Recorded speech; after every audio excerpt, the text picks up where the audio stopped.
Well, first of all, I would like to greet all the distinguished guests, representatives of the diplomatic corps,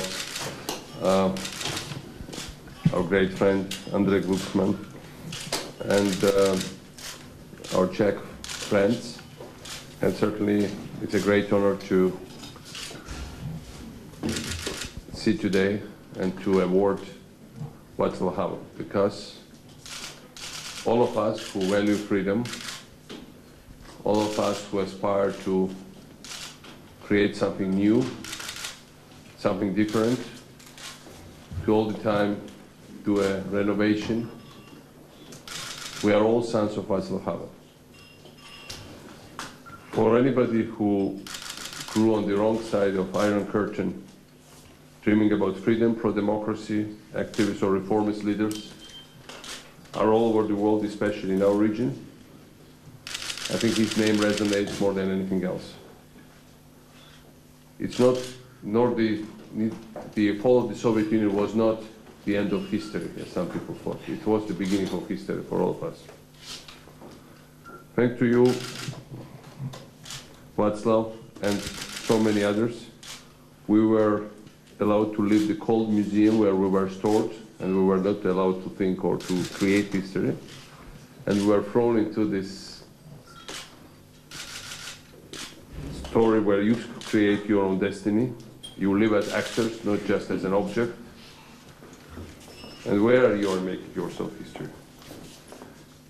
There were two ways to enter history after the end of Cold War. This was one post-communist type of ethno-nationalist,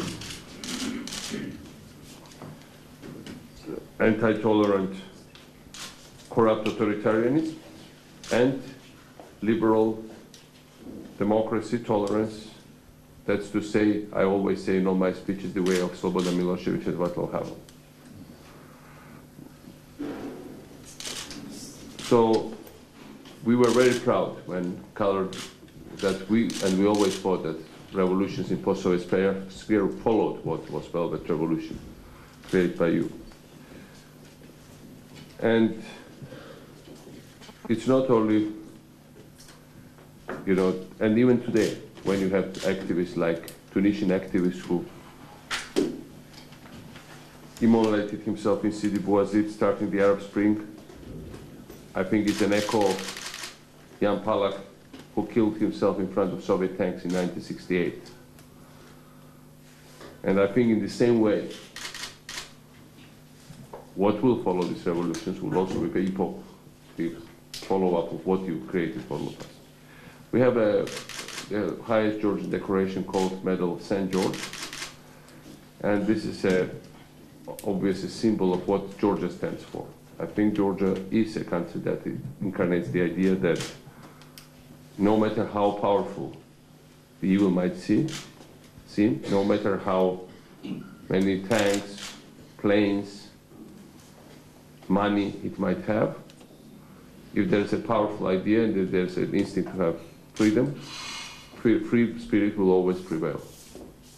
I think your life is a life of free spirit prevailing over something which is against freedom, good prevailing over evil. So it's a great honor to give to you this Medal of St. George.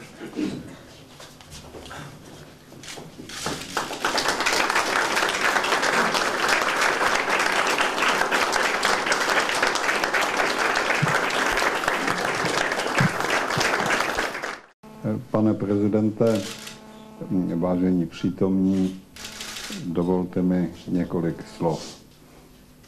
Dear Mr. President, dear friends, allow me just to say a few words.